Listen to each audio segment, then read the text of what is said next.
নিশ্চয়ই যারা আল্লাহ পাকের তাওহীদের উপর থাকে, যারা বলে রব্বুনা আল্লাহ, আমাদের রবকে আল্লাহ, সুম্মা ইসতাকামু, এরপরে এই ঈমানের উপর, ইসলামের উপর দৃঢ় থাকে, নড়ে চড়ে যায় না, একদম সুদৃঢ় থাকে, ইসতিকাম, তাদের কি হবে?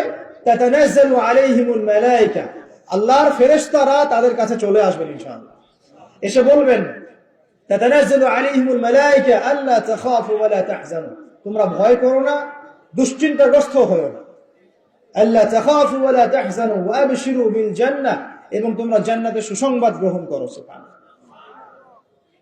নাহনু আউলিয়াউকুম ফিল হায়াতিদ দুনিয়া, এই দুনিয়াতে আমরা তোমাদের বন্ধু, আউলিয়া।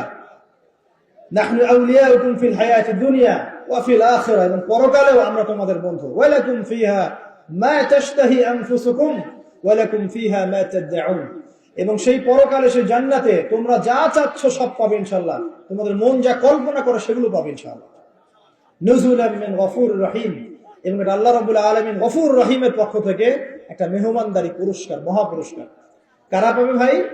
যারা বলবে আমাদের রবকে, আল্লাহর তাওহীদে থাকবে, সমস্ত জাহেলিয়াত থেকে সম্পর্ক ছিন্ন করবে, ছিন্ন করে ইস্তেকামা, সুদৃঢ় থাকবে, ঈমানের উপর সুদৃঢ় থাকবে, 5 ওয়াক্ত নামাজ ছাড়বে না, রোজা ছাড়বে না, যাকাত ছাড়বে না, হজ করবে সামর্থ্য হলে হজ উমরা করবে, কালিমার উপর থাকবে, সুন্নতে থাকবে, তাওহীদে থাকবে। যারা হালাল খাবে, হারামে যাবে না, দিনকে এগিয়ে নেওয়ার জন্য জান মাল সময় শ্রম দিয়ে আল্লাহর পথে মুজাহাদা চালাবে, ইস্তেকামা, সুদৃঢ় থাকবে, টলে যাবে না। আল্লাহ পাক বলছেন তাদের জন্য জান্নাতের মেহমানদারি প্রস্তুত করা আছে ইনশাআল্লাহ।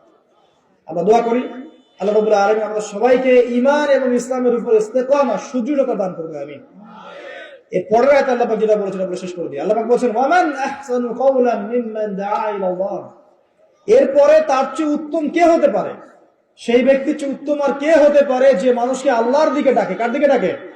আল্লাহর দিকে। ইস্তেকামা অর্জন হয়েছে, এখন আপনি দাওয়াতের কাজ করবেন, মানুষকে আল্লাহর দিকে ডাকবেন, এবং আমিলা সালিহান, নিজেও সৎ আমল করে, ওয়াকালা ইন্নানি মিনাল মুসলিমিন, এবং বলে যে আমি মুসলিমদের একজন, আত্মসমর্পণকারীদের একজন। আল্লাহ পাক আমাদের সবাইকে দ্বীনের দাওয়াতি কাজ করার তৌফিক দান করুন।